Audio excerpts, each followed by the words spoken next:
Yeah, I'll do it, Sarah. Yes, I'll do it, Sarah Silverman. But I put my phone on a music stand, and then I get real close to the microphone. Okay? So it goes on the music stand, and I might could do it. I'd have trouble with the audience, though. Because I would probably be like, are there any cops out there? That stuff.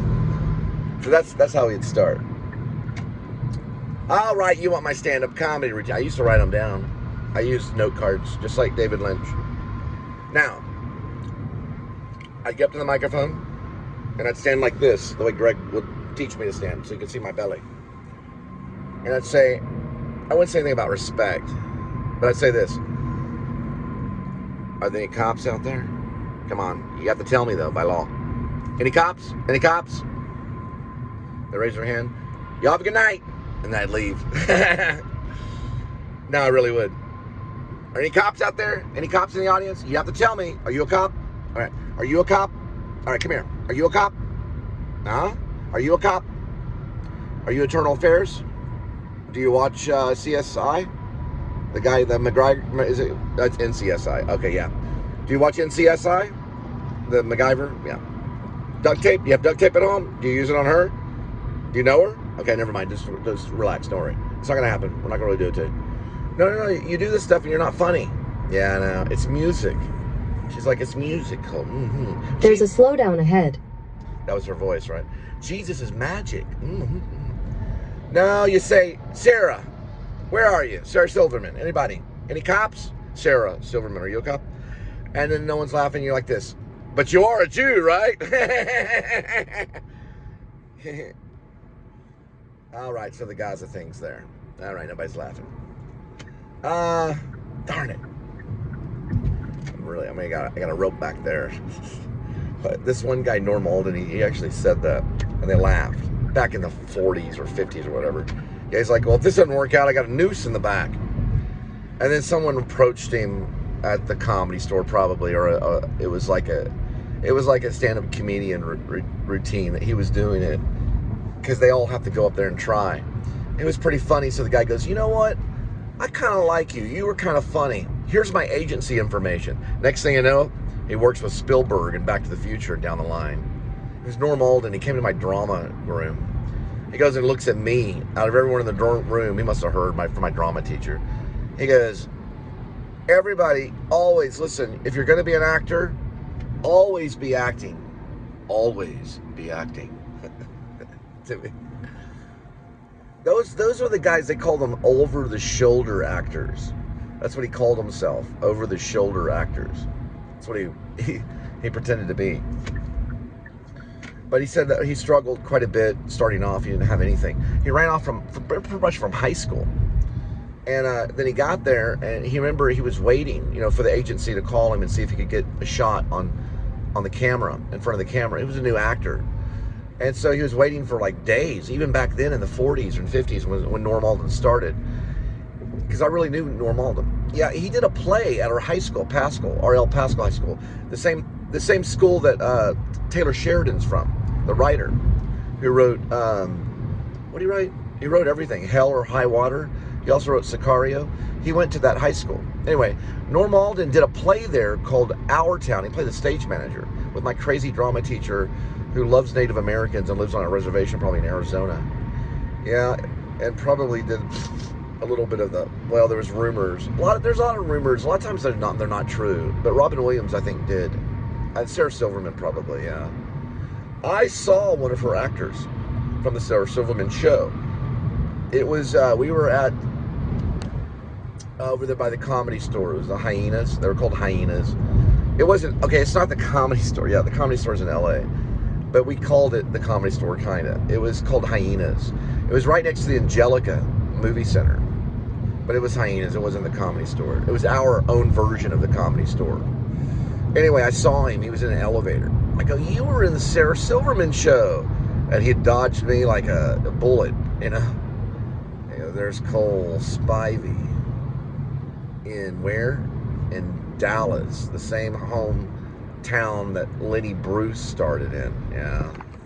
Dallas. Wah, wah, wah. Hi, everybody.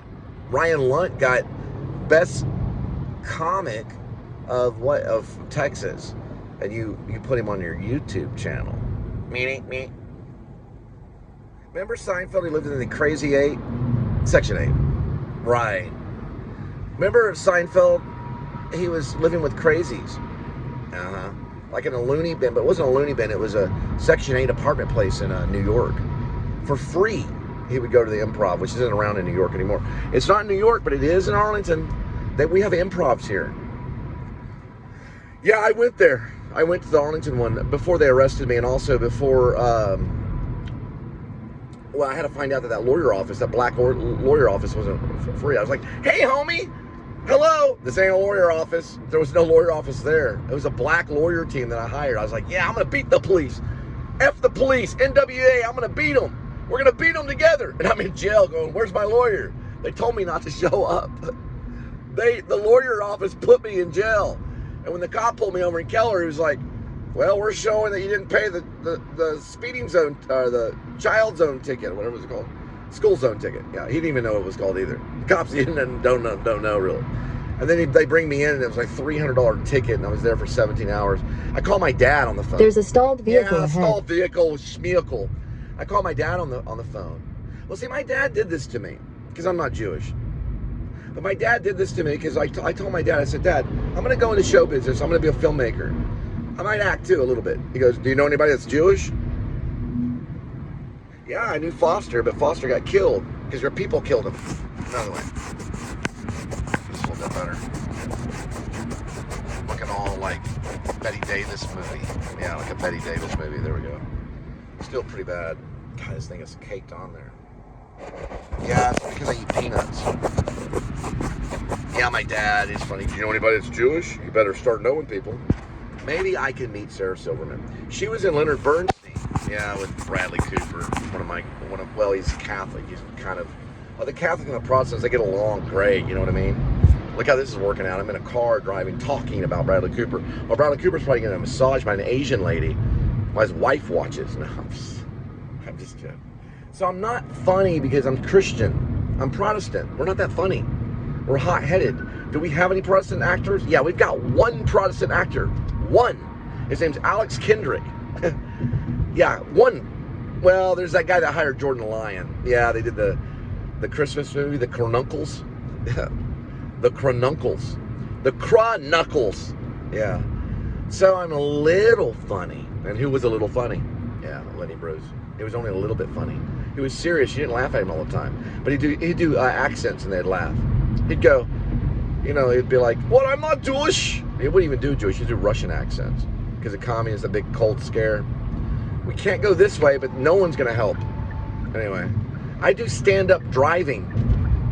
It's called stand-up driving on the highway. What does Greg think about it? Cole, pull over. I'm trying to right now. Whoa, he doesn't like me. Look at this. All right. We're not going to go this way or that way. We're going to go this way. Sorry, I got a hairball. I got a cat. You take over the personalities of the cat when you have a cat, when you have a pet cat. I have one named Edmund. His middle name is Tuxedo. His other name is Scratchy. He likes to scratch. So he's got all these nicknames. Also, I named him Cassavetes because I edit everything that has a little scratch on it when I edited it for YouTube.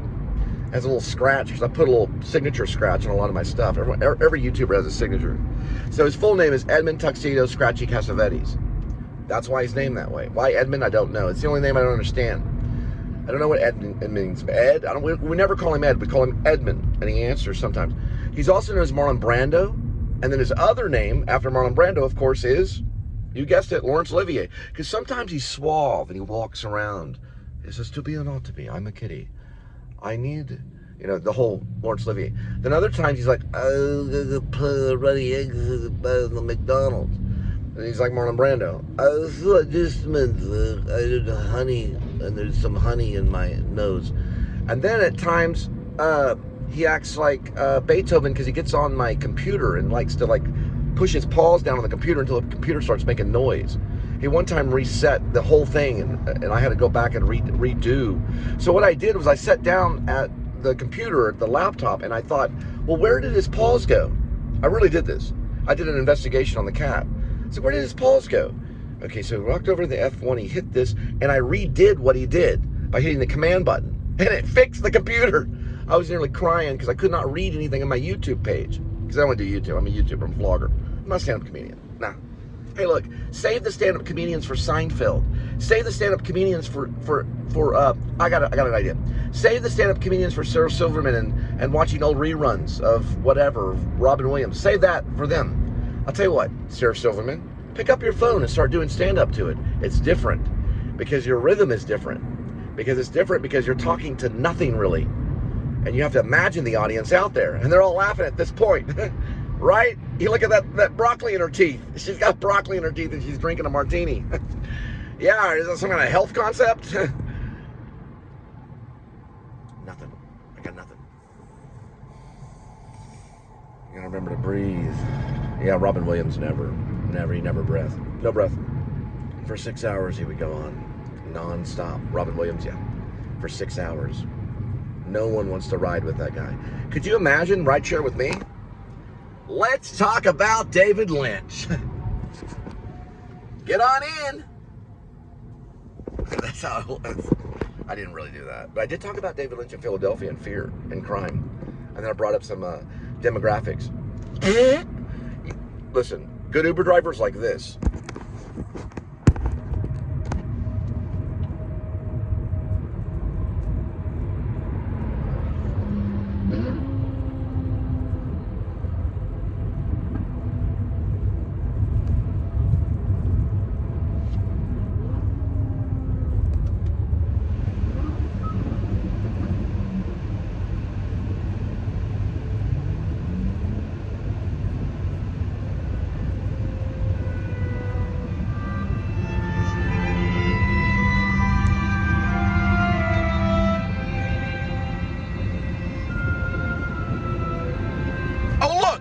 An Elon Musk Cybertruck. I just do this for a minute. Hang on. It's way down that way.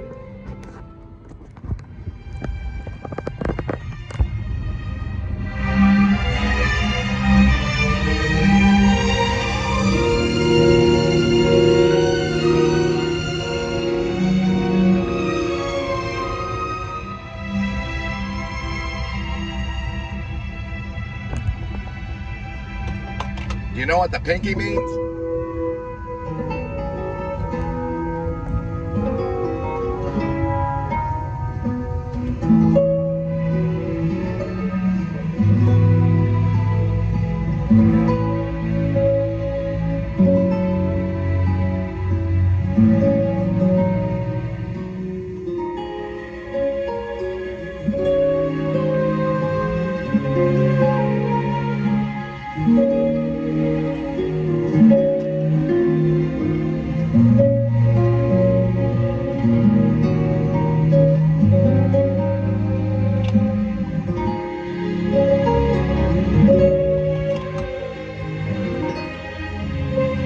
Seriously, I got nothing.